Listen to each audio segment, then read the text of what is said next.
Good morning and welcome to Swapnil सायस. स्वप्नील सायस मध्ये परत तुमचं स्वागत आहे. आजचा क्लास सुरू करण्याच्या आधी आजचा जो आपला सुविचार आहे तो बघूयात काय आहे. When you have a dream you have got to grab it and never let go. Carol बर्नेटचं हे वाक्य आहे. ठीक आहे. कॅरोल बर्नेट बद्दल जाणून घ्यायची फारशी गरज नाही, आपल्या सिलेबस मध्ये नाहीये, पण हे वाक्य जाणून घेणं आवश्यक आहे. काय म्हटलंय की जेव्हा तुमच्याकडे एखादं स्वप्न असतं, तुम्हाला त्याला असं घट्ट धरून ठेवायचं असतं आणि कधीच जाऊ द्यायचं नसतं. मला वाटतं की एक माणूस म्हणून, मनुष्य म्हणून आपण जे जन्माला येतो, याच्यातली सगळ्यात सुंदर गोष्ट जी मला वाटते, माझं वैयक्तिक मत आहे, की स्वप्न बघण्याची क्षमता. कदाचित इतर प्राण्यांमध्येही असेल, पण त्यांच्याकडे ते पूर्ण करण्यासाठी फारशी साधनं नसतात. आपल्याकडे असतात. आपण स्वप्न बघू शकतो. कितीही मोठं स्वप्न बघू शकतो. कल्पनेच्या पलीकडे जाऊन बघू शकतो आपण स्वप्न. पण जेव्हा आपण असं एखादं स्वप्न बघतो ना, त्यावेळेस आपलं दुसरं एक काम असतं. ते म्हणजे त्या स्वप्नाला घट्ट धरून ठेवायचं. त्याला आपल्यापासून कधी वेगळं नाही होऊ द्यायचं. विश्वास ठेवायचा त्याच्यावर. ते सत्यात उतरवण्यासाठी प्रयत्न करायचा. अथक परिश्रम करायचे. आणि मग कधीतरी एक दिवस ते स्वप्न पूर्ण होते. हे सगळ्यात आयुष्यातली चांगली गोष्ट. सगळ्यात मजेशीर गोष्ट आहे हीच. तुम्ही किती पैसा कमवला, तुमच्याकडे किती बंगला गाडी आहेत, बँकेत किती तुमचं बँक बॅलन्स आहे, वगैरे वगैरे, कुठल्या तुम्ही पदावर गेलात, पंतप्रधान झालात की राष्ट्रपती झालात की एखादा अंबानी झालात, अदानी झालात, याला याला एवढी व्हॅल्यू नाहीये. तुमची स्वप्ने काय आहेत? तुम्ही स्वप्ने काय बघितली? याच्यावरून तुमची ओळख असते, एखाद्या माणसाची ओळख असते. त्या स्वप्नांना पूर्ण करण्यासाठी तुम्ही काय प्रयत्न केले? ही माणसाची ओळख असते आणि याच्यातून आपलं खरं व्यक्तिमत्व दिसतं. चला, आता सुरुवात करूयात आपल्या क्लासला. तर कालपर्यंत मूलभूत हक्काशी संबंधित जे पार्श्वभूमी आहे, घटनेमध्ये ज्या गोष्टी दिल्या आहेत, त्यांच्याबद्दल आपण बघितलं. घटनेचं भाग 3 जे आहे, त्याच्यामध्ये मूलभूत हक्क हे समाविष्ट करण्यात आलेले आहेत. फंडामेंटल राईट्स, भाग 3, कलम 12 ते 35 मध्ये याचा समावेश करण्यात आलेला आहे. मूळ घटनेमध्ये 7 मूलभूत हक्क देण्यात आलेले होते. नंतर आपण बघितलं की 44वी घटना दुरुस्ती जी होती 1978 ची, तिने त्यातला एक मूलभूत हक्क काढून घेतला. तो म्हणजे मालमत्तेचा हक्क, राईट टू प्रॉपर्टी, हा काढून घेण्यात आला. त्यामुळे सध्याच्या घडीला आपल्या घटनेमध्ये 6 मूलभूत हक्क आहेत. कुठकुठले आहेत त्याचा आपण अभ्यास करूयात. सर्वात पहिला म्हणजे राईट टू इक्वॅलिटी, समानतेचा हक्क. कलम 14 ते 18 मध्ये हे देण्यात आलेलं आहे. काय देण्यात आलेलं आहे बघा. कलम 14, कायद्यापुढे समानता आणि कायद्याचे समान संरक्षण. Equality before law and equal protection of law. दोन संकल्पना आहेत. कायद्यापुढे समानता ही एक संकल्पना आहे आणि कायद्याचे समान संरक्षण ही वेगळी संकल्पना आहे. या दोन वेगवेगळ्या संकल्पनांचा समावेश करून हे कलम बनवण्यात आलेलं आहे. कलम 14 काय अर्थ होतो याचा ते बघूयात. कायद्यापुढे समानता, जी पहिली संकल्पना देण्यात आली आहे कलम 14 मध्ये. इक्वॅलिटी बिफोर लॉ ही एक नकारात्मक स्वरूपाची संकल्पना आहे, जिचं मूळ जे आहे ते ब्रिटिश घटनेमध्ये आहे किंवा ब्रिटिश राज्यव्यवस्थेमध्ये आहे. कायद्यापुढे समानता नकारात्मक का बरं? कारण याच्यामध्ये याची सुरुवातच नाही पासून होते. राज्याने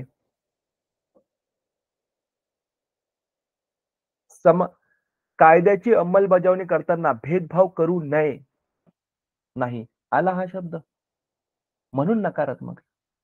की त्यांनी सांगितलं की राज्यांनी काय करायचं नाही, भेदभाव करायचा नाही. कुठल्याच आधारावर भेदभाव करायचा नाही लोकांमध्ये. धर्माच्या, जातीच्या, मालमत्तेच्या आधारावर, लिंगाच्या आधारावर आणि इतर कुठल्याही आधारावर, वंशाच्या आधारावर, कुळाच्या आधारावर, जन्मस्थळाच्या आधारावर, कुठल्याही आधारावर नागरिकांमध्ये भेदभाव करायचा नाही, लोकांमध्ये भेदभाव करायचा नाही. याच्यातूनच काय अर्थ निघतो, की समानतेची वागणूक द्यायची. कायदा समान पद्धतीने लागू करायचा. हा याचा अर्थ होतो. कायद्यापुढे समानता. कायद्यापुढे सर्व समान असतील. कायदा लोकांमध्ये भेदभाव करणार नाही.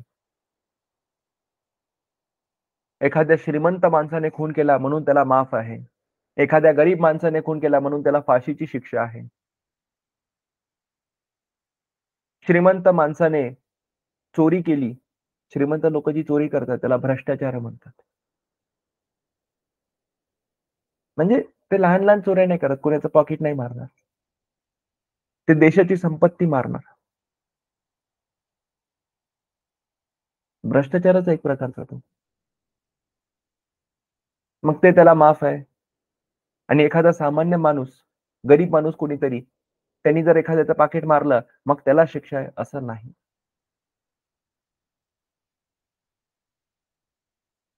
पुरुषांनी एखादा अपराध केला तर ते माफ आहे. स्त्रियांनी तोच अपराध केला तर त्यांना शिक्षा आहे.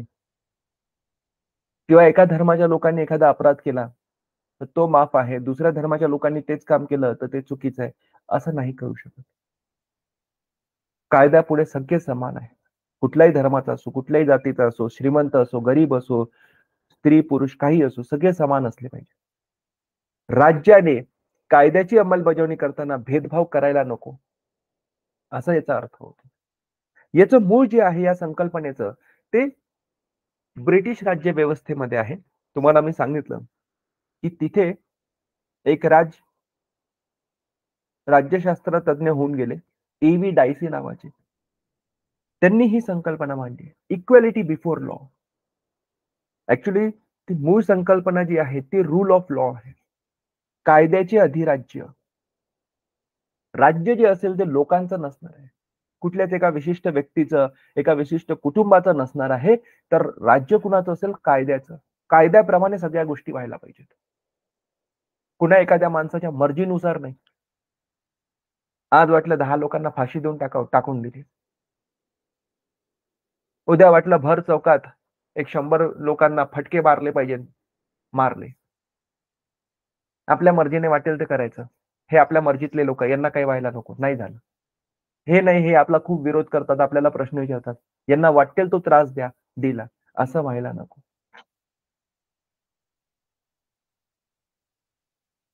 कायद्याप्रमाणे चाललं पाहिजे सगळ्या गोष्टी. कायद्यामध्ये जे आहे, त्याचीच अंमलबजावणी व्हायला पाहिजे आणि समानतेने व्हायला पाहिजे. ही अंमलबजावणी करताना पण भेदभाव व्हायला नको. हा जो कन्सेप्ट आहे, याला म्हटलं जातं रूल ऑफ लॉ. ए.व्ही. डायसी हे राज्यशास्त्र तज्ञ जे होते, त्यांनी हा कन्सेप्ट मांडलाय. याच्यामध्ये 3 प्रमुख गोष्टींचा समावेश होतो. कुठल्याही व्यक्तीला किंवा संस्थेला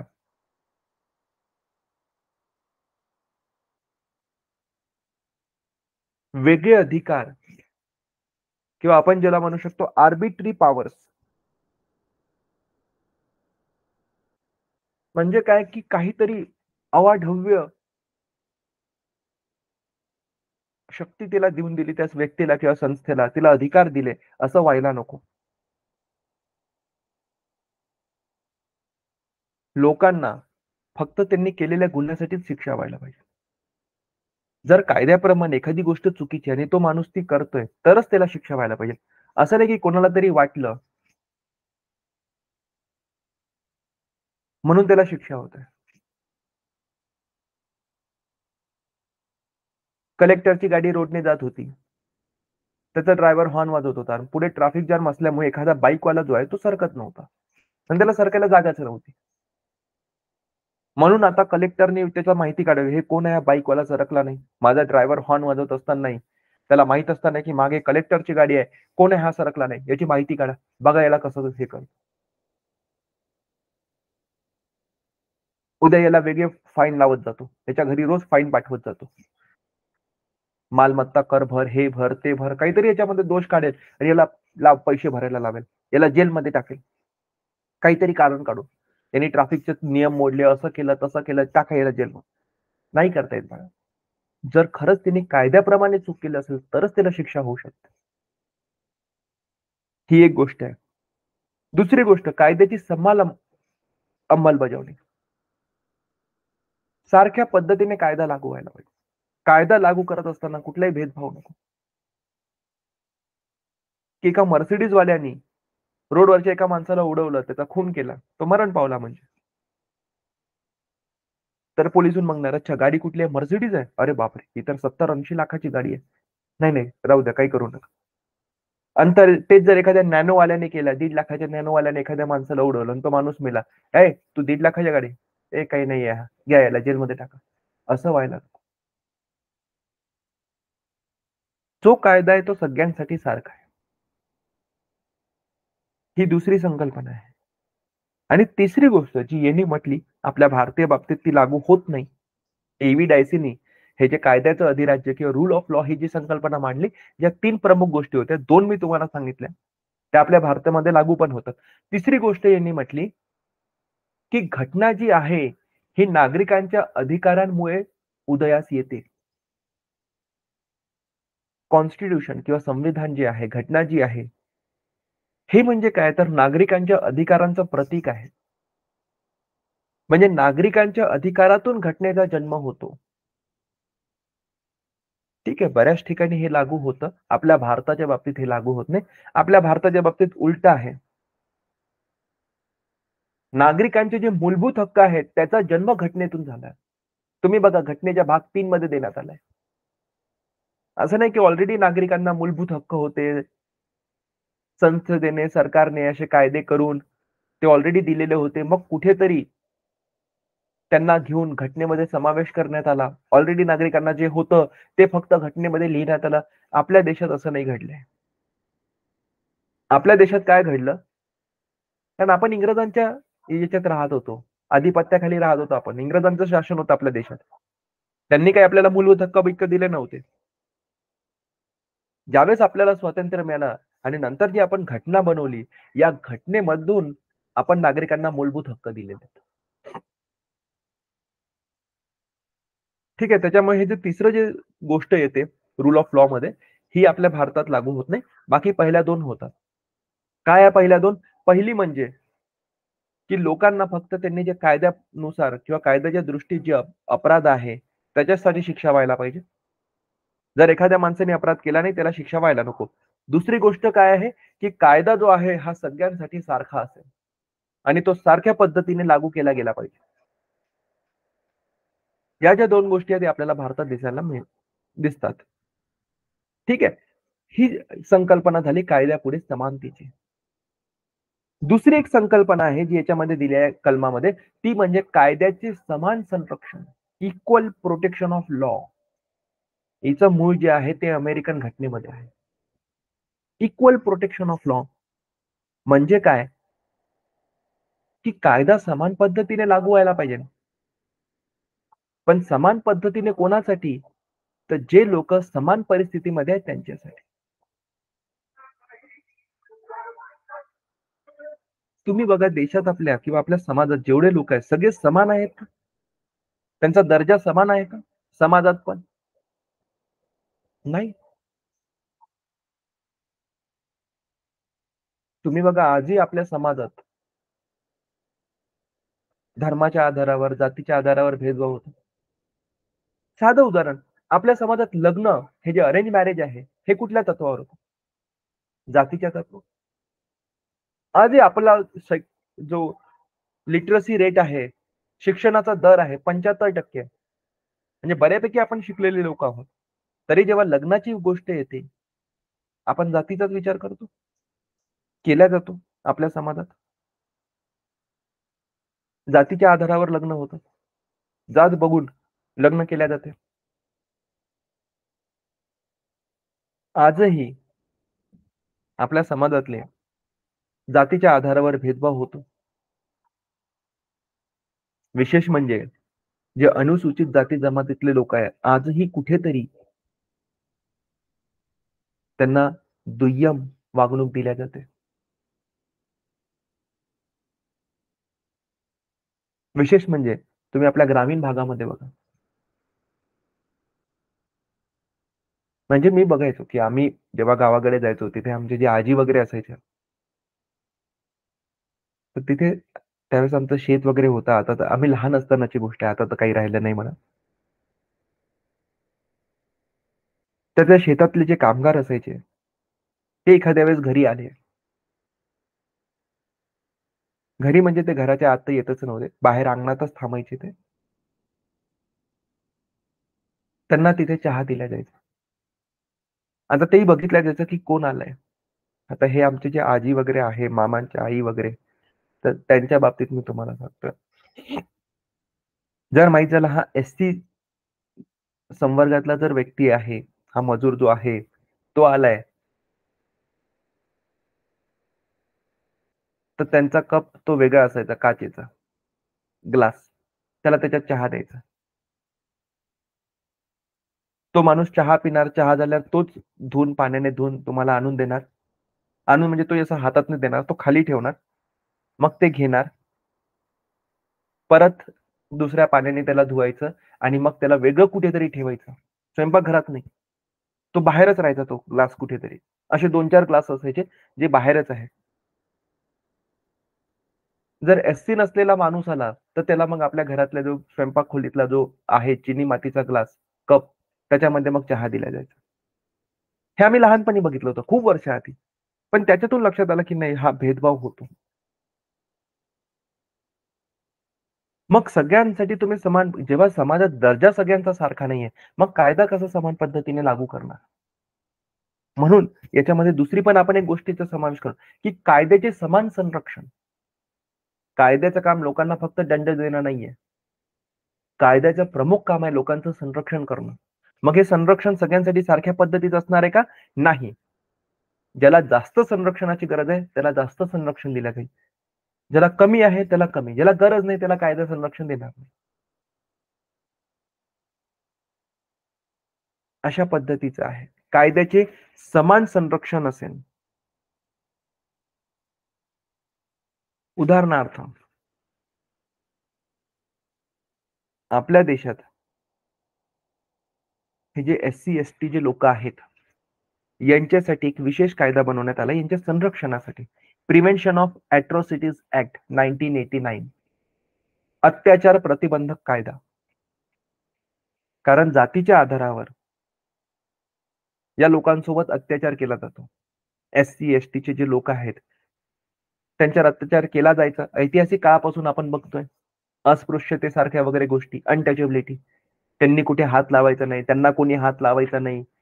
त्यांनी गावातल्या विहिरीजवळ जायचं नाही, त्यांनी याला हात लावायचा नाही, त्याला हात लावायचा नाही. असा घृणास्पद प्रकार त्यांच्यासोबत करण्यात आलेला आहे. आणि तो पुढे होऊ नये, त्यांना कोणी अशी दुय्यम, हीनतेची वागणूक देऊ नये, म्हणून हा कायदा करण्यात आलेला आहे. Prevention of अॅट्रॉसिटीज act 1989. तो फक्त एस-सी, एस-टी जे लोकं आहेत, त्यांच्यासोबत कोणी जर जातीय आधारावर अत्याचार केला, तिथेच लागू होतो. आता दुसरे लोकं नाही म्हणू शकत, नाही आम्हालाही हा कायदा पाहिजे. ओ-बी-सी वाले किंवा जे जनरल कॅटेगरीमध्ये जे लोकं येतात, ते नाही म्हणू शकत, की नाही आम्हालाही हा कायदा पाहिजे. अरे नाही, तुमच्यासोबत असं कधी झालंच नाहीये, होत नाहीये. तुम्हाला कोणी जातीच्या आधारावर कोणी तुम्हाला वाईट वागणूक देत नाहीये. कोणी त्या आधारावर तुम्हाला शिव्या देत नाहीये. कोणी तुम्हाला हीनतेची वागणूक देत नाहीये. मग तुम्हाला कशाला ते संरक्षण पाहिजे? आता तुम्ही नाही म्हणू शकत, नाही समानतेचा हक्क आहे. नाही, या बाबतीत समानता नाही. ही जी दुसरी संकल्पना आहे, कायद्याचे समान संरक्षण, याच्यात असं नाहीये. याच्यात असं म्हटलंय, की जे एका विशिष्ट वर्गात जे लोक आहेत, त्यांच्यासाठी वेगळं तुम्ही करू शकता. त्यांना समान वागणूक मिळेल. सगळ्यांना काहीही असो, तुमचा वर्ग वेगळा नाही, तुमचा ऐतिहासिक पार्श्वभूमी वेगळी नाही, सामाजिक आर्थिक जी तुमची स्थिती आहे ती वेगळी नाही आणि तरी तुम्ही समानता म्हणत असाल तर तसं नसणार आहे. तो जो कायदा आहे प्रिव्हेन्शन ऑफ अॅट्रॉसिटीज ॲक्ट तो फक्त एस-सी, एस-टी साठीच आहे. Prevention of sexual harassment at workplace नावाचा एक कायदा आहे. कार्यस्थळी लैंगिक छळाविरुद्धचा कायदा आहे तो. हा फक्त तर स्त्रियांसाठी आहे, की एखाद्या स्त्रीला वाटलं, की आपण ज्या ठिकाणी काम करतोय, ज्या ऑफिसमध्ये, ज्या कंपनीमध्ये, ज्या फॅक्टरीमध्ये, कुठेही आपण जिथे काम करतोय, तिथे आपल्यावर लैंगिक छळ होतोय. कोणीतरी आपलं सेक्शुअल हॅरॅसमेंट करतंय, तर ती त्याच्या विरुद्ध या कायद्यानुसार फिर्याद मागू शकते. आता पुरुष नाही म्हणू शकत, "नाही, आम्हाला याच्यात समाविष्ट करू." आणि नाही म्हटलं तर, "अरे, असं कसं? समानता, समानतेचा हक्क आहे." नाहीये बेटा, या बाबतीत नाही लागू होत. या बाबतीत ही दुसरी संकल्पना जी आहे, कायद्याचे समान संरक्षण, इक्वल प्रोटेक्शन ऑफ लॉ ही लागू होते. कायद्यापुढे समानता असेल, कायदा समान पद्धतीने लागू होईल, पण कोणासाठी? जे लोकं एका समान गटात आहेत त्यांच्यासाठी. आता हा जो कायदा आहे, prevention of sexual harassment at workplace, हा सर्व स्त्रियांसाठी समान पद्धतीने लागू होईल. स्त्रियांमध्ये भेदभाव नाही केला जाणार, की नाही ज्या शहरातल्या स्त्रिया आहेत, त्यांनाच फक्त या कायद्यामध्ये चा लाभ घेता येईल. म्हणजे त्यांना या कायद्याचा वापर करता येईल. याच्या अंतर्गत त्यांना न्याय मागता येईल आणि ज्या ग्रामीण भागातल्या स्त्रिया आहेत, त्यांना असं नाही करता येत. किंवा ज्या या जातीतल्या स्त्रिया आहेत, फक्त तेच याच्या अंतर्गत प्रकरण दाखल करू शकतात. दुसऱ्या जातीच्या स्त्रिया आहेत, त्या नाही करू शकत. असा भेदभाव नाही केला जाणार. स्त्रियांमध्ये कुठला भेदभाव नाही केला. स्त्रियांसाठी हा समान असेल. कारण स्त्रिया एक विशिष्ट गटमध्ये येते या कायद्याच्या बाबतीत. त्यांच्यामध्ये समानता असेल. तिथे भेदभाव नाही केला जाणार, की गरीब स्त्रिया, श्रीमंत स्त्रिया, उच्चवर्गीय स्त्रिया, कनिष्ठवर्गीय स्त्रिया, तिथे कुठला भेदभाव नसणार आहे. ठीक आहे. या 2 संकल्पना या कलम 14 मध्ये येतात. कायद्याचे समान संरक्षण, ठीक आहे. कायद्यापुढे समानता पहिला संकल्पना आणि कायद्याचे समान संरक्षण दुसरी संकल्पना. या 2 संकल्पनांचा समावेश कलम 14 मध्ये होतो. एक याचं उदाहरण देतो मी तुम्हाला. 2 गोष्टी आहेत. ज्यावेळेस आपण समानता हे म्हणतो ना, कायद्यापुढे समानता, राइट टू इक्वॅलिटी, समानतेचा हक्क, 2 कन्सेप्ट आहे जे आपल्याला माहिती असल्या पाहिजे. एक म्हणजे समानता, दुसरी म्हणजे समता. या चित्रामध्ये खूप सुंदर पद्धतीने दाखवलंय. समानता आणि समतेमध्ये काय फरक आहे ते बघा तुम्ही. समानता, या याच्यात समानता दाखवली. तिघांनाही टेबल दिले. हे 3 व्यक्ती आहेत. यांना हे इथे कुठलातरी गेम सुरू आहे. बेसबॉल आहे बेसिकली हा. बेसबॉल हा गेम इथे सुरू आहे. आपल्या भारतात हा इतका पॉप्युलर नाही. तुम्ही क्रिकेट समजा याला. आता तिघांनाही बघायचं आहे. मग पहिलं जी संकल्पना आपण बघितली, कायद्यापुढे समानता. घ्या. तिघही सारखे टेबल घ्या. या तिघांनी टेबल दिले इथे सारखे. हे इथे. तिघांनाही सारखे टेबल दिले. सारख्या उंचीचे टेबल आहेत. दिले, घ्या. बघा. काय उपयोग झाला? या माणसाला काय उपयोग झाला याचा? हा टेबलवर उभा तर आहे, पण तरी याला ही मॅच दिसत नाहीये. याला गरज नव्हती. हा जो माणूस आहे निळ्या शर्टवाला, याला गरज नव्हती. तरी याला टेबल दिला. काय तर कायद्यापुढे समानता. राज्याने सगळ्यांना समान वागणूक द्यायला पाहिजे. दिले समान टेबल दिले. उपयोग झाला काही? याच्यासाठी काहीच उपयोग नाही झाला. याला अजूनही मॅच दिसत नाहीये. हा जो माणूस आहे सगळ्यात उजवीकडचा. बिचाऱ्याची उंची कमी आहे. तुम्ही त्याला तो एक टेबल दिला, काही उपयोग झाला नाही. त्याला अजूनही ती मॅच दिसत नाहीये. तो अजूनही वंचित आहे. दरवेळेस आपण जे म्हणतो ना, एक बघा आत्तापर्यंतचा आपला दृष्टिकोन जो आहे, एक या देशाचा सामान्य नागरिक म्हणून समानता, आपण समानतेचा खूप पुरस्कार करतो. समानता असली पाहिजे आणि समानता दरवेळेस समानता लागू होत नाही किंवा दरवेळेस त्याचा फायदा होत नाही. जसं की या उदाहरणामध्ये तुम्ही बघा. सगळ्यांना दिले समान टेबल, समान वागणूक दिली. काय उपयोग झाला? एक व्यक्ती अजूनही वंचित आहे. त्याला काही उपयोग झाला नाहीये त्याचा. एकाला गरज नाहीये एवढी, तरी उगाच त्याला देऊन दिलं टेबल. घ्या समानता पाहिजे. हा म्हणतोय, "अरे मला नकोय टेबल. मला असंही दिसतं मॅच." नाही, नाही. समानता आहे. त्याला दिला ना तुला द्यावाच लागतो. घे तू पण घे. बळजबरीने याला दिलं. काय असा फायदा झालाय? हा ऑलरेडी बघू शकत होता. तसंही स्टूलवर उभं राहूनही बघतोय तो. हां, ठीक आहे. थोडंफार काहीतरी 10-20% काही त्याला जरा जास्त दूरपर्यंत दिसायला लागलं असेल. ठीक आहे, तेवढं. असा काही विशेष फरक नाही पडला. दुसरा कन्सेप्ट आहे तो म्हणजे समता. कायद्याचे समान संरक्षण जे आहे त्याच्याशी रिलेटेड कन्सेप्ट आहे समता. समतामध्ये काय आपण लोकांच्या गरजा ओळखून त्यांना सेवा किंवा सुविधा देतो. जसं आता या ह्याच्यात बघा, याला टेबलची गरज नव्हती ना, याचा टेबल काढून घेतला. याला 2 टेबलची गरज होती, याला 2 टेबल दिले. आता हा व्यक्ती मॅच बघू शकतोय. आता हाही आनंद घेऊ शकतोय.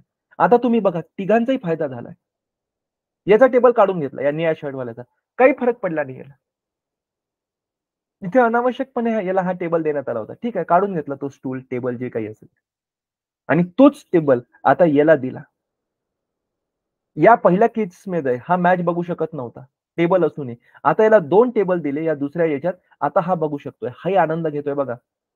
दोन्ही हात वर करून मॅच बघतोय. किती आनंद झाला त्याला. आता तुम्ही म्हणाल, "सर याच्यामध्ये समता नाहीये." समानता नाहीये. एका माणसाकडे टेबलच नाहीये, एकाकडे 2-2 टेबल आहे सर. ही कसली समानता आहे? नाहीये समानता. मी मान्य करतो. समान वागणूक नाही दिली आपण या तिन्ही व्यक्तींना. पण तुम्ही बघा याचा परिणाम जो झालाय, तो समान झालाय. आता हे तिन्ही माणसं मॅच बघू शकतायत. समानता नाहीये, पण समता आहे. जो प्रॉब्लेम समानतेने सॉल्व्ह नाही केला, तो समतेने सॉल्व्ह केलाय. इंग्लिशमध्ये समानतेला म्हणतात इक्वॅलिटी आणि समतेला म्हणतात इक्विटी. हे 2 वेगवेगळे कन्सेप्ट आहेत. इक्वॅलिटी आणि इक्विटी. यूपीएससी, एमपीएससी ऍस्पिरंट्स आहोत आपण, आपल्याला माहिती असल्या पाहिजे. आणि कारण कसं आहे, की माहिती असेल तर आपण त्याचा व्यवस्थित वापर करू शकू आपल्या उत्तरांमध्ये. नाहीतर मग चुकतं. प्रश्नामध्ये इक्विटी विचारलं असतं, आपण इक्वॅलिटीवर लिहून येतो. आपल्याला कळतच नाही एखादा प्रॉब्लेम सॉल्व्ह करायचा आहे, तर तो इक्वॅलिटीने होईल की इक्विटीने होईल. काही ठिकाणी तुम्हाला इक्वॅलिटी पाहिजे असते. प्रत्येक ठिकाणी इक्वॅलिटी म्हणून चालत नाही. काही ठिकाणी तुम्हाला इक्विटी पाहिजे असते. समता पाहिजे असते. सकारात्मक बदल घडवून आणण्यासाठी. हे चित्रात मी तुम्हाला फक्त उदाहरण दिलं, हे समजवण्यासाठी, की समानता आणि समता काय असतं. मला वाटलं, की हे चित्र अगदी साधं गोष्ट आहे. ही गोष्ट आपल्या लक्षात येण्यासाठी. आता प्रॅक्टिकल उदाहरणं घ्या. समानतेची गरज कुठे आहे? एक उदाहरण तुम्हाला सांगतो. जे फौजदारी कायदे जे आहे, ते लागू करताना समानतेची गरज आहे. उदाहरणार्थ, खुनाची शिक्षा. खुनाच्या अपराधाखाली जो कोणी आरोपी पकडला जाईल, त्याला तुम्ही समानतेची वागणूक दिली पाहिजे की समतेची? तर समानतेची वागणूक असली पाहिजे. 2 व्यक्ती आहेत, दोघांवरही खुनाचा आरोप आहे. दोघांसाठी शिक्षा सारखी असली. त्यातला एक व्यक्ती हिंदू आहे, एक मुस्लिम आहे. काही फरक नाही पडायला पाहिजे. समानता असली पाहिजे त्या बाबतीत. नाही बेटा, काही फरक नाही पडणार. तू हिंदू राहा, मुस्लिम राहा, ख्रिश्चन राहा, शीख राहा, बौद्ध राहा, जैन राहा, कोणीही राहा तू. तुझ्या धार्मिक मान्यता काय आहे? तुझी जात कुठली आहे? तुझ्याकडे मालमत्ता किती आहे? एक माणूस आहे ज्याने खून केला, तो करोडपती आहे. दुसरा रोडवरचा माणूस आहे. त्याला स्वतःचा राहायला घरी नाही. त्यांनी केलं खूनच आहे. शिक्षा सारखी होईल. सारखी शिक्षा हो. त्या बाबतीत समानता असली पाहिजे. समता कुठे असली पाहिजे? उदाहरणार्थ, शैक्षणिक संस्थांमध्ये प्रवेश. एखाद्या कॉलेजमध्ये, इंजिनिअरिंग कॉलेज आहे किंवा मेडिकल कॉलेज आहे, तिथे ऍडमिशन घ्यायचं. त्या कॉलेजची फी समजा 1,00,000 रुपये. आता एक श्रीमंत व्यक्ती आहे, त्याला 1,00,000 म्हणजे काही असं विशेष वाटत नाही, की त्याच्याकडे तेवढे पैसे तो भरू शकतो, आपल्या मुलाचं ऍडमिशन घेऊ शकतो. 2 मुलांना त्याच्यात ऍडमिशन मिळाले त्या कॉलेजमध्ये समजा. पहिल्यांच्या वडिलांकडे पैसे आहेत भरपूर, सधन व्यक्ती आहेत. त्यांना 1,00,000 म्हणजे असं काही वाटत नाही, विशेष अवघड वाटत नाही, की काहीच अवघड वाटत नाही. चल सहज भरतो. घे बेटा 1,00,000 घे, जा ऍडमिशन घेऊन ये.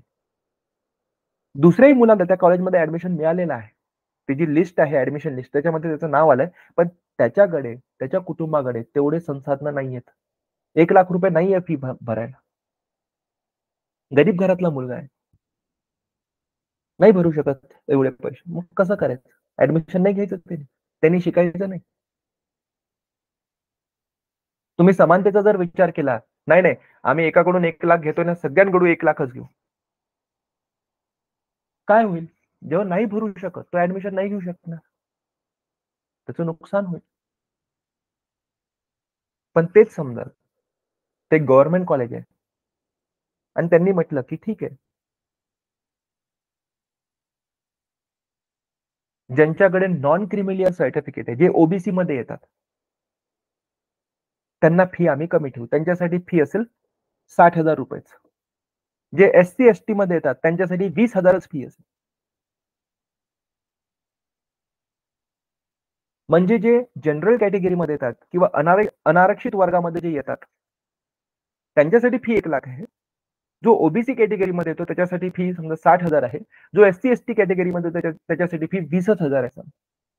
आता तुम्ही म्हणा सर इथे समानता नाहीये. अगदी बरोबर. पण तुम्ही परिणाम बघा. ऍडमिशन सगळ्यांना भेटेल. जो ओबीसीचा विद्यार्थी आहे, 1,00,000 रुपये नव्हता भरू शकत, पण ठीक आहे 60,000 रुपये मॅनेज करू शकतो. तो ऍडमिशन घेऊ शकेल. एससी एसटी प्रवर्गातले लोक आहेत, 20,000 आहे, ठीक आहे भरू ऍडमिशन. आता त्या वर्गात जे विद्यार्थी बसतील, सगळ्यांनी ऍडमिशन घेतलं, कॉलेज सुरू झालं, वर्गात सगळे बसले. आता विद्यार्थी बनून हे सगळे सारखे आहेत. हा ठीक आहे, तू होमवर्क नाही केलं तरी चालेल. तू किती फी भरली? 60,000. नाही, तुला महिन्यातून 15 दिवस तरी होमवर्क करावं लागेल. तुम्ही किती फी भरली? 20,000. नाही, तुला रोज होमवर्क करावं लागेल. असं नाही करता येणार. परत समानता लागू. म्हणजे काय? तर समाजात किंवा हे जे आपल्या सामाजिक मुद्दे जे आपण बघतोय, भरपूर मुद्दे आपल्या समाजात आणि त्याच्यावर प्रश्न विचारले जातात युपीएससी मध्ये. आपल्याला कळायला पाहिजे की समानता कुठे असली पाहिजे आणि समता कुठे असली पाहिजे. इक्वॅलिटी आणि इक्विटी. आणि हे फक्त युपीएससी परीक्षेच्याच बाबतीत नाही, जेव्हा तुम्ही अधिकारी म्हणून रुजू व्हाल त्यावेळेस ही गोष्ट महत्वाची. कुठे समानतेच्या तत्वाचं लागू केलं पाहिजे आणि कुठे समता लागू केली पाहिजे. त्याच्यानंतर कलम 15 काय आहे बघा. काही आधारांवर भेदभाव बंदी.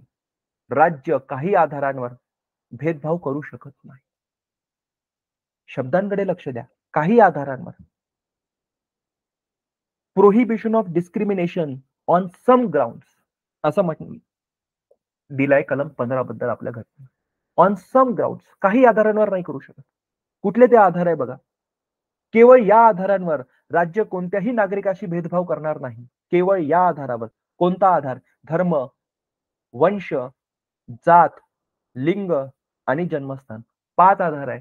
या आधारांवर राज्य नागरिकांमध्ये, लोकांमध्ये भेदभाव करू शकणार नाही. धर्म, वंश, जात, लिंग आणि जन्मस्थान. इतर आधारावर करू शकतो. इतर आधारावर भेदभाव करू शकतो. जसं मी तुम्हाला मगाशी कॉलेजच्या ऍडमिशनचं उदाहरण दिलं. आर्थिक आधार आहे तो.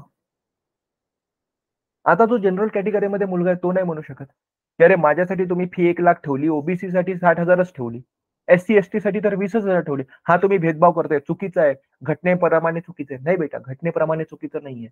घटनेतलं कलम 15 वाच काय दिलंय. फक्त हे आधार आहे ज्याच्यावर भेदभाव नाही होणार. धर्म धार्मिक आधारावर होतोय का? नाही. वांशिक आधारावर होतोय का? नाही. जातीच्या आधारावर होतोय का? नाही. लिंगाच्या आधारावर होतोय का? नाही. जन्मस्थानाच्या आधारावर होतोय का? नाही. कशाच्या आधारावर होत आहे? आर्थिक आधारावर होत आहे. त्याला बंदी नाहीये घटनेमध्ये.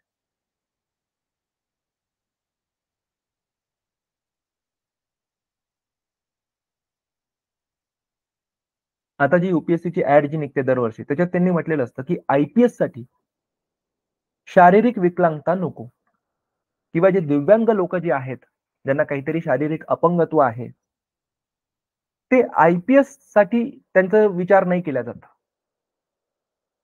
आता कोणी म्हणू शकतं का नाही हा भेदभाव आहे? नाहीये.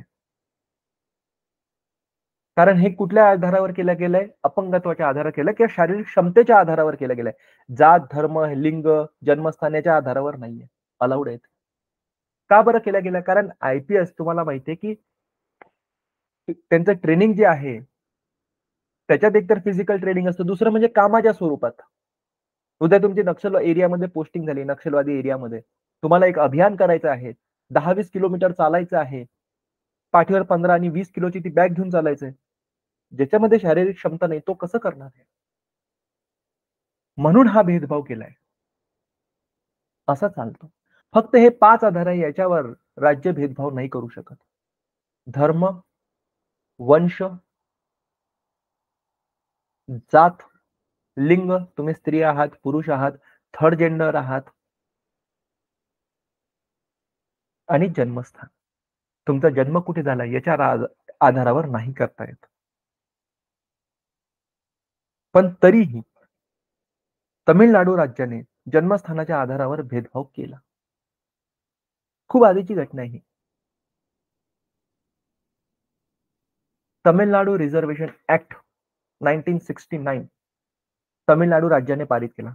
ज्याच्यात सरकारी नोकऱ्यांमधल्या बऱ्याचशा जागा त्यांनी फक्त तामिळ भाषिकांसाठी राखीव ठेवल्या. म्हणजे ज्यांचा जन्म तामिळनाडूमध्ये झाला, फक्त तेच त्या जागांसाठी अर्ज करू शकतात, परीक्षा देऊ शकतात आणि त्यांचीच निवड होऊ शकते, इतरांची निवड होऊ शकत नाही. अशा प्रकारचा कायदा त्यांनी केला होता खूप आधी. आणि त्यांना माहिती होतं, की हे घटनेच्या विरुद्ध आहे. हे घटनेतलं जे कलम 15 जे आहे याच्या विरुद्ध आहे. कारण आपण भेदभाव केला. कशाच्या आधारावर भेदभाव केला? जन्मस्थानाच्या आधारावर भेदभाव केला. कलम 15 नाही ऍक्च्युअली ते कलम 16 च्या विरुद्ध आहे. पुढे जो कलम येणार आहे. आपण त्यावेळेस बघू त्याला. पण मग काय केलं? त्यावेळेस काय तरतूद होती माहितीये? आपल्या घटनेमध्ये 9वं परिशिष्ट होतं, 9th शेड्यूल. त्या 9th शेड्यूल मध्ये जो कायदा आहे, त्याच्या विरुद्ध न्यायालय काही करू शकत नाही. मग संसदेने काय केलं?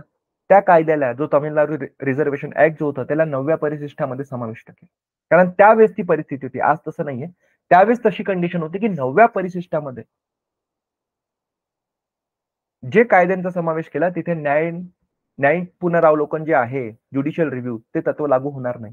न्यायालय त्याच्यावर आक्षेप घेऊ शकणार नाही. आणि म्हणून तो कायदा वाचला त्यावेळेस. आता असं नाही करता येत.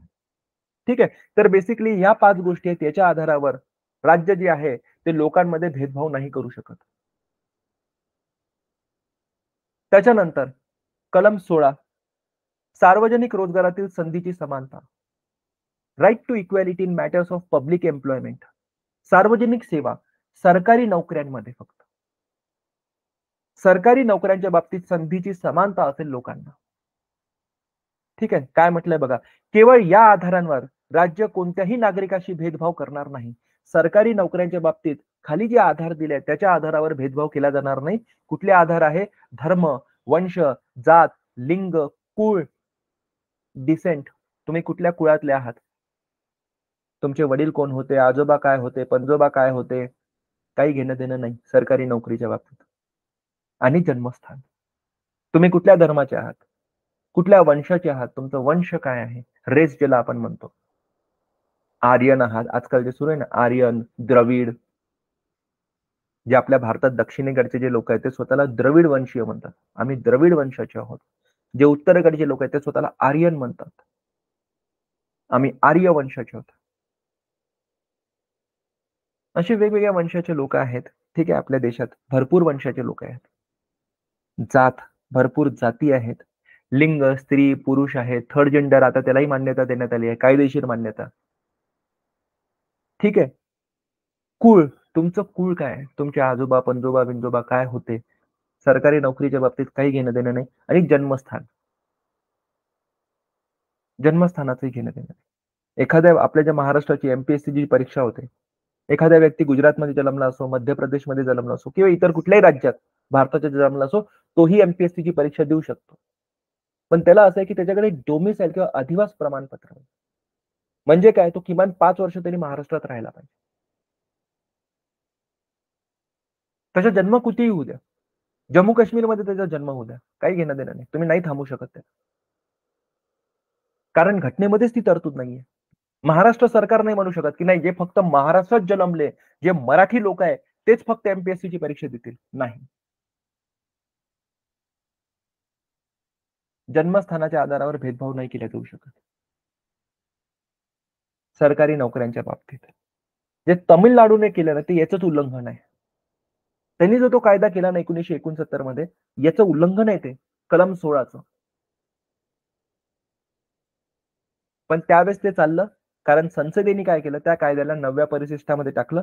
त्यावेळेस 9व्या बद्दल न्यायिक पुनरावलोकनाचा जे सिद्धांत आहे, आपण बघितलं की घटनेच्या कलम 13 मध्ये जे दिलंय ते लागू होत नव्हतं म्हणून ते सुटलं.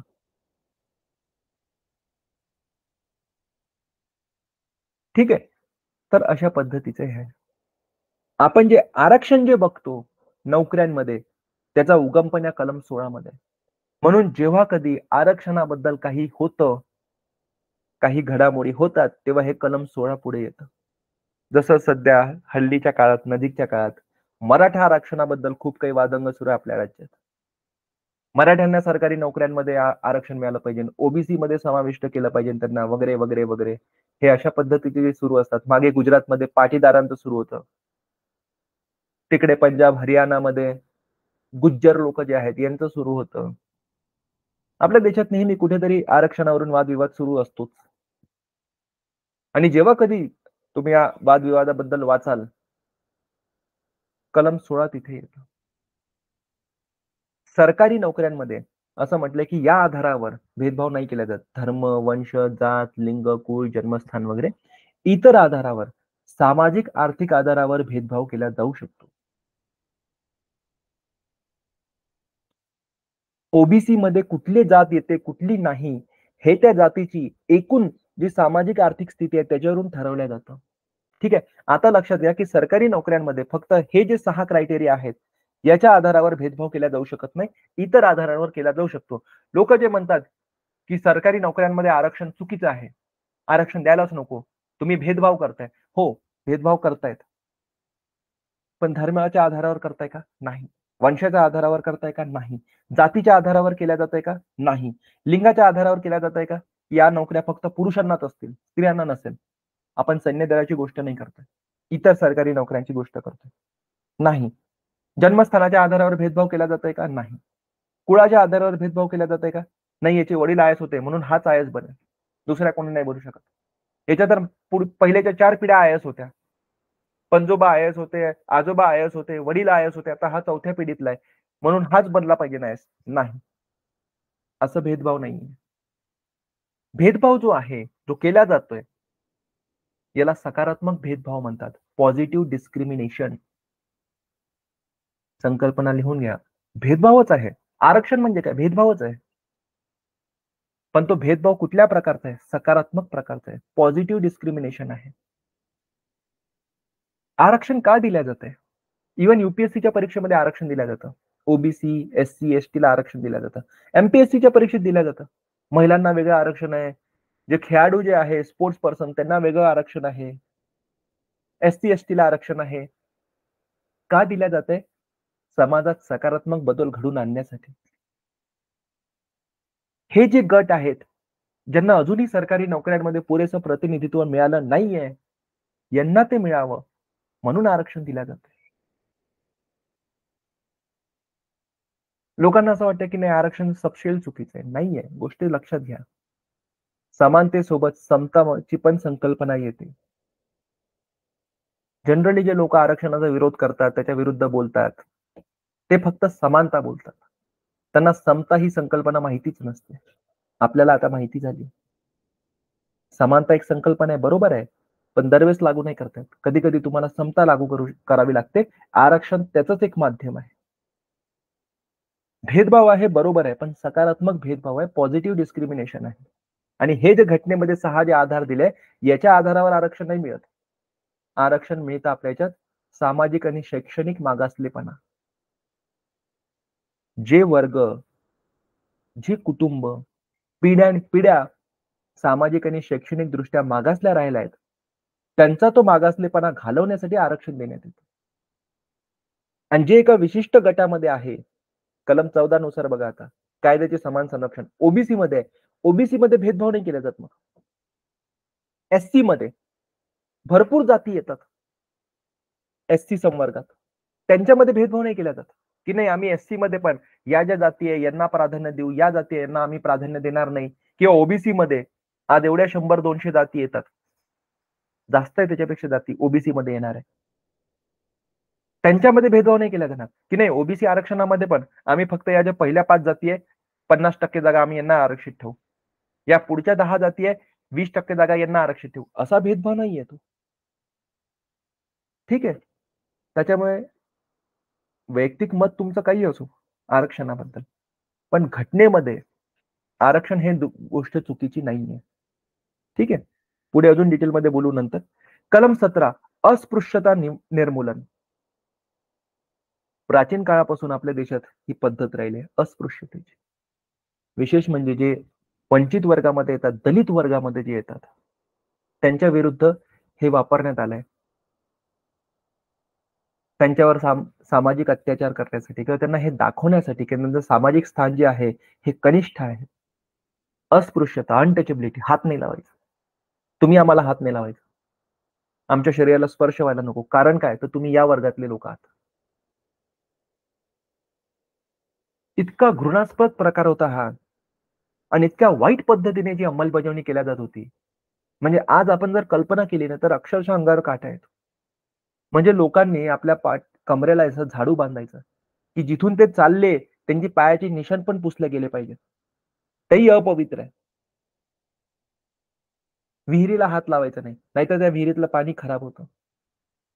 अशा पद्धतीची वागणूक देण्यात येत होती आणि त्याचं निर्मूलन करण्यासाठी मग ही तरतूद टाकण्यात आली आहे घटनेमध्ये. कलम 17 अस्पृश्यता निवारण. ठीक आहे. याच्यात असं म्हटलं होतं, की कोणीही कुठल्याही व्यक्तीसोबत किंवा कुठल्याही प्रवर्गातील लोकांसोबत अस्पृश्यतेचं पालन करायचं नाही. आणि मग संसदेला अधिकार देण्यात आला, की तुम्ही ही अस्पृश्यतेची पद्धत जी आपल्या समाजात आहे, ऐतिहासिक काळापासून आहे, ही मोडून काढण्यासाठी, हिचं निर्मूलन करण्यासाठी संसदेने कायदे करायचे. तो अधिकार फक्त संसदेला देण्यात आला आणि त्याच अधिकारानुसार 1955 मध्ये संसदेने हा कायदा केला. अस्पृश्यता गुन्हे कायदा, अनटचेबिलिटी ऑफेन्सेस ऍक्ट 1955 हा संसदेने पारित केला आणि या कायद्यामध्ये दिलं होतं, की जो कोणी अस्पृश्यता पाळेल, त्याला त्याच्यासाठी शिक्षेची तरतूद होती, की त्याला शिक्षा होईल. पण नंतर लक्षात आलं, की नुसतं याला हात लावायचा नाही किंवा ज्याने याला हात लावला, त्याच्या विरुद्ध जो बोलला त्याला शिक्षा दिली. कोणी जर एखाद्या एसटी माणसाने जाऊन विहिरीला हात लावला, त्याला जर कोणी बोललं, त्याचा विरोध केला, त्याच्यावर अत्याचार केला, फक्त त्याला शिक्षा दिली. एवढ्याने भागणार नाहीये. अस्पृश्यता एक व्यापक गोष्ट आहे. फक्त हात लावला आणि हे लावलं त्याच्यावर नाहीये.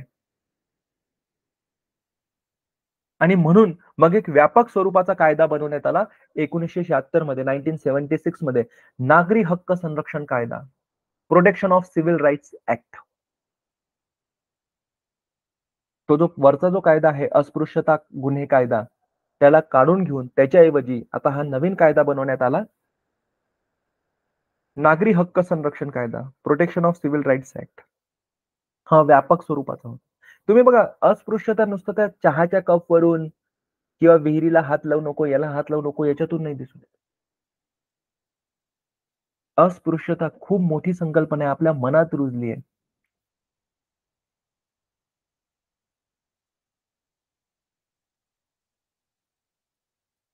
बऱ्याचशा तुम्ही बघा अजूनही ज्या आपल्या वसाहती असतात ना, ग्रामीण भागात विशेष म्हणजे तिथे तुम्ही बघा, हे जे सो कॉल्ड जे खालच्या जातीचे लोक आहेत, यांची वसाहत गावाबाहेर असते कुठेतरी. जर त्या गावाच्या आसपास नदी जात असेल, तर नदीच्या पलीकडे असते.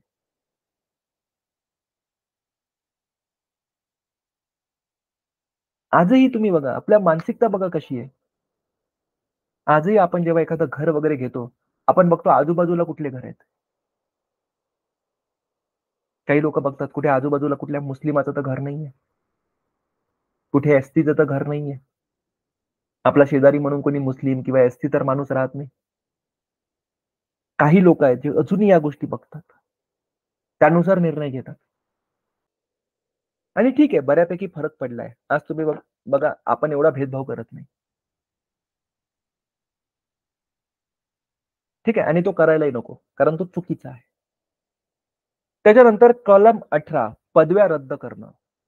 इंग्रज आपल्या देशात असताना आणि त्याच्या आधी मुघलांचं शासन होतं. वेगवेगळ्या शासनांमध्ये हे जे राजेशाही घराणे वगैरे जे होते, लोकांना पदव्या देण्यात आल्या होत्या. राव बहादूर, सर, सर ही एक पदवी होती. ज्याला म्हणजे ब्रिटनचं राजघराणं नाईटहूड देईल, त्याच्या नावापुढे सर लावलं जायचं. ठीक आहे. अशा या पदव्या होत्या. कशाच्या आधारावर दिल्या जायच्या? लोकांची जी सामाजिक, आर्थिक जी स्थिती आहे त्याच्या आधारावर. आणि हे लोक ज्यांना पदव्या मिळायच्या यांना असं वाटायचं आपण आता वेगळं आहो काहीतरी. इतर हे लोक असेच आहे. मी सर आहे. म्हणून मग हे कलम 18 टाकण्यात आलं, की पदव्या रद्द करायच्या. ज्याला कोणाला प्राचीन काळामध्ये आधी इंग्रजांनी, त्याच्या आधी कोणीतरी मुघलांनी, कोणाच्या आजोबा-पणजोबाला काहीतरी 10 पिढ्या आधी पदव्या देऊन ठेवल्या होत्या. आताही त्या चालूच आहे. आता बंद होणार. याच्यानंतर या पदव्या नाही लागू होणार. कारण या पदव्यांच्या आधारावर शोषण व्हायचं लोकांचं. हे जे जमीनदार वगैरे लोक होते सहसा यांना पदव्या मिळत होत्या. सामान्य कुठल्याही माणसाला हे सरकार जे आहे पदव्या देत नव्हतं. मग काय तर मी बहादूर आहे, राव बहादूर आहे. मला अधिकार आहे लोकांचं शोषण करायचं. माझ्याकडे एवढी जमीन आहे, शेतजमीन आहे. त्याच्यावर काम करणारे सगळे लोक म्हणजे माझे गुलाम आहेत. त्यांचा मालक मी आहे. ते माझे गुलाम आहेत. अशी वागणूक नाही, आता नाही चालणार. म्हणून पदव्या काढून घेतल्या. ज्या कुठल्या ऐतिहासिक काळापासून चालू आलेल्या पदव्या होत्या त्या आता चालणार नाही. कोणालाही पदवी देण्याचा आणि घेण्याचा अधिकार नसेल. राज्य व्यवस्था जी आहे, राज्य जे आहे हे कुठल्याही व्यक्तीला कुठलीही पदवी देणार नाही. बहादूर, सर, हे ते काही देणार नाही. फक्त पदव्या कुठल्या चालतील? शैक्षणिक आणि लष्करी पदव्या ज्या आहेत त्या लोक आपल्या नावापुढे वापरू शकतात. जसं एखाद्याची पीएचडी झाली, त्याला डॉक्टरेट मिळते. तो आपल्या नावापुढे डॉक्टर लावतो. ठीक आहे, चालेल. ती शैक्षणिक पदवी आहे. ज्यांनी एमबीबीएसचं शिक्षण घेतलं आहे किंवा इतर कुठलं तत्सम शिक्षण घेतलं आहे, बीडीएस वगैरे, तो आपल्या नावापुढे डॉक्टर लावू शकतो. कारण ते त्याचं शैक्षणिक पदवी आहे. ते काही जातीच्या, पैशाच्या आधारावर, सामाजिक स्थानाच्या आधारावर नाहीये. शैक्षणिक पदवी आहे, ती लागू शकते. लष्करी पदव्या, कर्नल लोक लावतात. Colonel, brigadier Suryapratap Singh. कोणी कर्नल असतं, तो कर्नल म्हणून सांगतो, कोणी मेजर म्हणून सांगतो, कोणी कॅप्टन म्हणून सांगतो आपल्या नावापुढे. हे अलाउड आहे. बाकी डिग्री अलाउड नाही. मग याच्यावर प्रश्न आला होता, की हे जे राष्ट्रीय सन्मान दिले जातात, पद्मश्री, पद्मभूषण, पद्मविभूषण, भारतरत्न, हे तुम्ही लावू शकता का आपल्या नावाच्या आधी? नाही, हे नाही लावू शकत. ठीक आहे. सचिन तेंडुलकर नाही लोकांना म्हणू शकत, मी भारतरत्न सचिन तेंडुलकर आहे. नाही म्हणू शकत. कारण हे राष्ट्रीय सन्मान आहेत. लोकांना त्यांच्या विशेष कामगिरीसाठी एखाद्या क्षेत्रात ज्यांनी विशेष कामगिरी केली, उल्लेखनीय कामगिरी केली, त्याच्यासाठी त्यांना दिल्या जातं. ठीक आहे. पण याच्यामुळे भेदभाव तयार व्हायला नको. ज्याला भारतरत्न मिळाला त्याला असं वाटायला नको मी आता इतरांपेक्षा वेगळा आहे किंवा आता मला कायदा लागू होत नाही. आता मी वाटेल ते करायला मोकळा आहे. असं नाहीये. कायदा तरी समानतेनेच लागू होणार.